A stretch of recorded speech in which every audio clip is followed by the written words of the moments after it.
Déjame preguntarte, doctora, tú estuviste en Brasil para esta primera vuelta en la que se define que Lula va contra Bolsonaro para la segunda vuelta y definir al presidente de Brasil.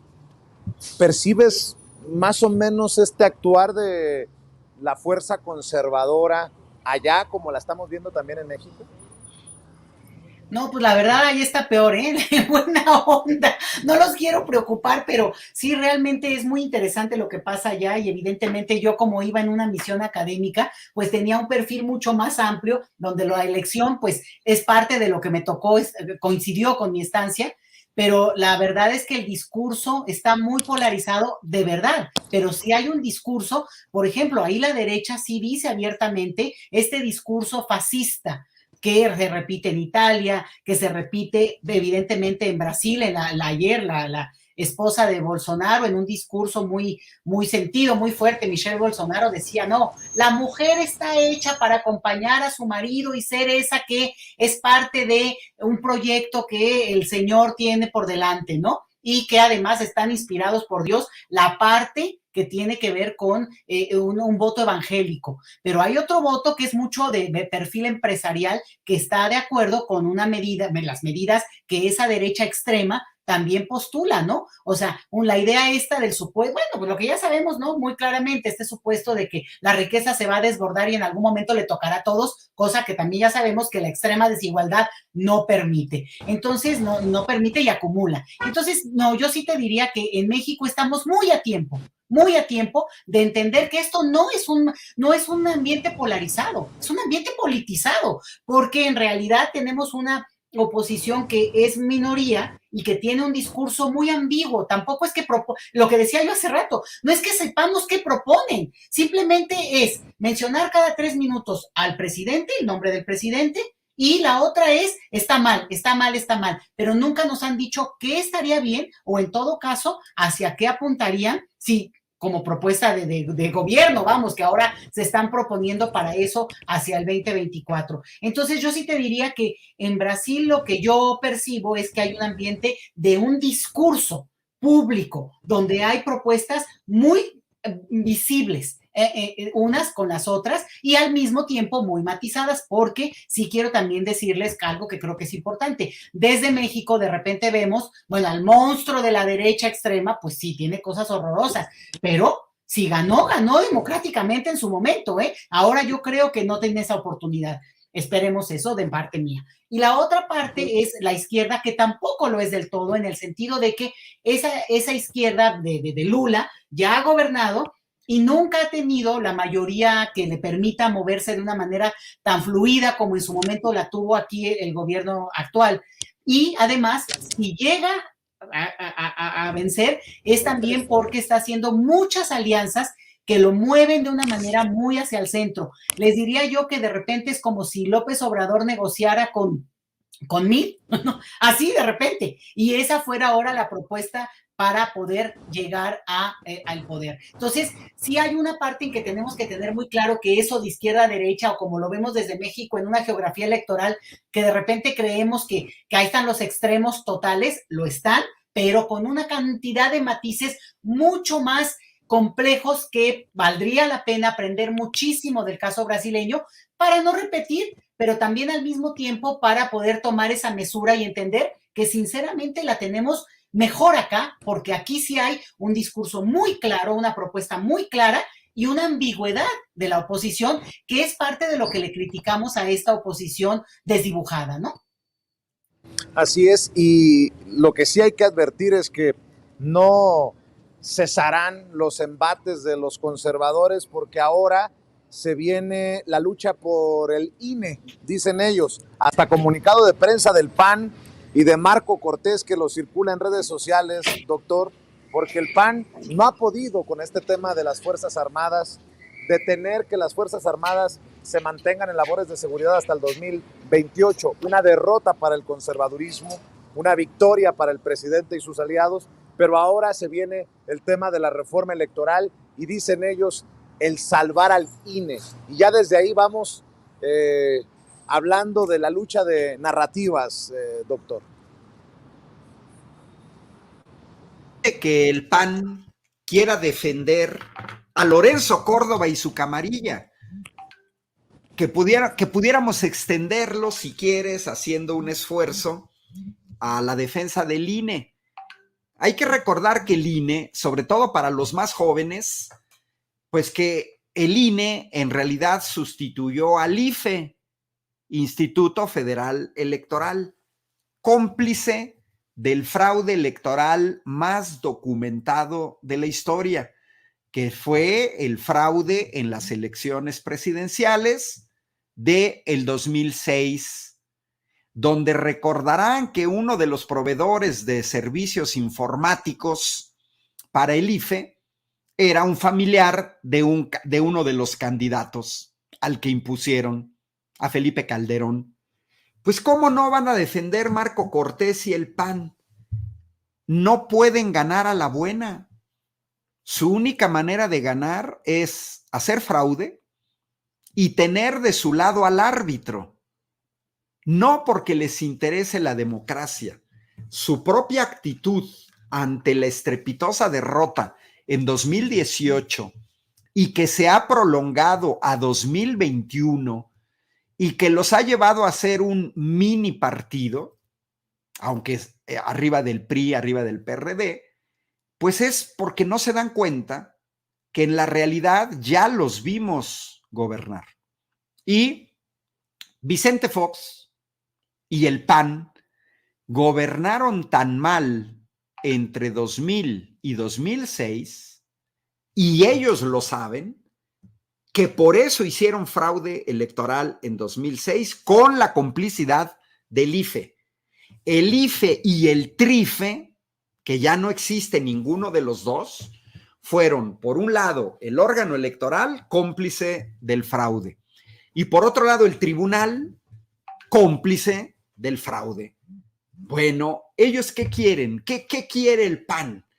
Pues quieren seguir teniendo a un árbitro vendido a su lado, porque saben que a la buena no ganan. Saben que si la entrega de despensas o de compra del voto, no ganan. Lo acabamos de ver en las elecciones estatales en Tamaulipas, en Aguascalientes, en Durango, donde policías municipales, estatales, fueron a hostigar a votantes porque de otra manera no habrían mantenido ni siquiera Durango, que bueno, lo perdieron nada más que a manos del PRI, y Aguascalientes, porque en Tamaulipas de todas maneras no les alcanzó.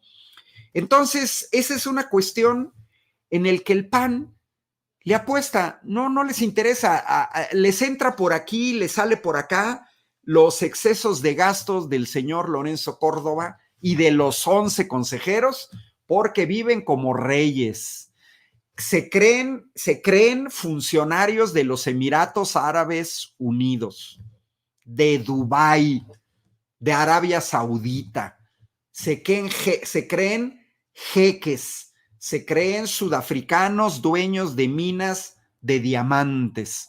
Y entonces creen que son los grandes merecedores de estos sueldazos. Ya hemos aquí dado los datos de la nómina del INE, escandalosa, vergonzosa. Pero ¿por qué el PAN defiende estos privilegios? Pues para tenerlos de su lado, para que les echen la mano, para que si pierden le puedan voltear. No lo pudieron hacer en 2006, en 2012, perdón, en 2018, no lo pudieron hacer por la sencilla razón de que salimos a votar 30 millones de mexicanos, que es una cuestión que el presidente sigue insistiendo mucho. El voto masivo de la gente, ahorita que decía Leti sobre las elecciones en Brasil, pues también la fuerza de Lula da Silva está en el voto de la gente. Si la gente sale a votar, yo soy optimista de que Lula le gana la segunda vuelta a Bolsonaro. Y eso se da solamente en países donde está fuertemente instituido el fraude electoral. Este INE permitió el fraude electoral de 2017 en el Estado de México, donde en realidad la maestra Delfina le ganó a Del Mazo. Y ahí está el Instituto Electoral del Estado de México y muchos de los soples en diferentes estados de la República, permanentemente hostigando a Morena y aliados, mientras son extremadamente permisivos con el PAN, con el PRI, con el PRD, con MC.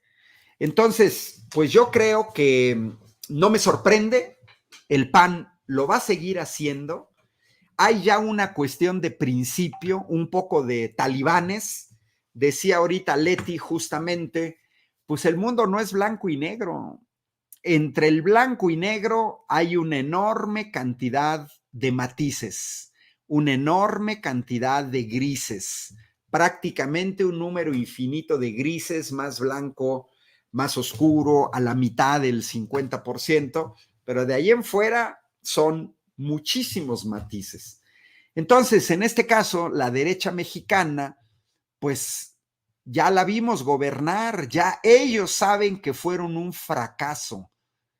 Ellos saben que fueron un fracaso. Ojalá y pase la reforma, van a votar en contra, vamos a ver qué es lo que hace el PRI, pero tenemos que tener un sistema donde incluso si tú ganas con un voto, se te entrega el poder. Porque también eso hay que marcarlo, ¿eh? No todas las derechas son iguales, de ninguna manera. Recordemos que en 2006, Silvio Berlusconi era el primer ministro de Italia y se da una votación muy cerrada donde gana el candidato de la oposición, Romano Prodi, por un mínimo, una diferencia pequeñísima, semejante a la de Calderón con Andrés Manuel López Obrador, oficial. Sin embargo, el señor Berlusconi, que se quería reelegir, entregó el poder a Romano Prodi, se hizo un conteo de voto por voto, casilla por casilla, igual en Costa Rica, y la derecha italiana entregó al poder a la izquierda porque perdió las elecciones. Allá no hay INES costosísimos, no hay consejeros ni consejeras, ni toda esta parafernalia que tenemos en México, 20,000 millones de pesos, 17,000 millones de pesos al año, etcétera, sino que allá las elecciones las organiza el ministro del Interior, el Ministerio del Interior. Ah, bueno, pues ese pertenece al gobierno, como era antes aquí en México, que organizaba la Secretaría de Gobernación. La derecha perdió las elecciones, entregó el poder, pero la derecha panista, no, es que esos no son así. Ellos quieren hacer trampa. Yo prácticamente les diría a los panistas, pues mejor gobiernen bien y la gente se los va a reconocer, pero no es algo que a la derecha mexicana le interesa. Ellos quieren estar en el poder para medrar, para abrirles las puertas a sus amiguis extranjeros, para que venga Santiago Abascal de Vox a dictarles la línea, para que una persona que nadie ha elegido en este país, el tal Claudio X González, que antes era experto en educación, cuando se juntaba mucho con la señora Elvester Gordillo, cuando aplaudía con Aurelio Nuño la reforma educativa, y ese señor que nadie ha elegido le da órdenes al PAN. Prácticamente les dice a Marco Cortés, lámeme los zapatos. Prácticamente le dice a Lito, como le dijo Lili Téllez a Napoleón Gómez Urrutia, cállese, siéntese, haga así. Así llega el señor Claudio X González y lo ves en el Senado y lo ves en Jalisco, claro, queriendo darle órdenes a MC, le da órdenes al PAN, le da órdenes al PRI, facilísimo darle órdenes a Jesús Zambrano, échale ahí 3 migajitas, 2 croquetas de la que come mi gato Titus, aviéntaselas a Jesús Zambrano y va a ser lo que tú te digas. profundamente antidemocrático. Entonces, el PAN, ¿qué democracia defiende cuando le hace caso a un personaje que nadie ha elegido? Porque si el señor Claudio X González quisiera participar en la vida política de México, pues se debería de candidatear al menos como regidor. Yo no creo que ni siquiera como regidor pudiera ganar el señor. Así es que no nos engañan, panistas, a ustedes no les interesa la democracia, no les interesa un árbitro, lo que les interesa es tener un árbitro que les eche la mano. Querido doctor Ángel Valderas Puga, ¿por qué no cerramos invitando a la gente para que te siga en redes sociales? Y yo agradecido por siempre llegar a esta cita con la audiencia de Sin Censura. Facilísimo, Vicente. Ángel Valderas en Twitter, en Facebook y en YouTube. Fácil y muy rápido. Bien. Eso. Doctora Leticia Calderón Chelius, ¿por qué no cerramos también invitando a la gente a que te lea, a que te siga en redes? @Letichelius en Twitter, que es pues es la red que uso, Vicente. Yo no le hago al Facebook, ¿tú crees? Deberías, doctora. Deberías. Oigan, pues les mando un abrazo, doctora Leticia Calderón Chelius, doctor Ángel Valderas Puga, y nos vemos pronto en otra de estas mesas de los doctores. Vicente, dime, Ángel.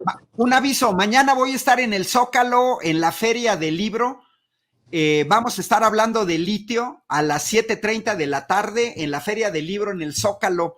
Ojalá la gente que es de Ciudad de México nos pueda acompañar. Pues ahí estaré yo, mi querido Ángel, y espero que muchas personas también aprecien estas pláticas como marco precisamente en esta Feria del Libro que está, pues aquí miren nada más, a un ladito, ahí está, las carpas de la Feria. Va a estar del Libro. La doctora Violeta Núñez y yo, ahí vamos a hacer pareja.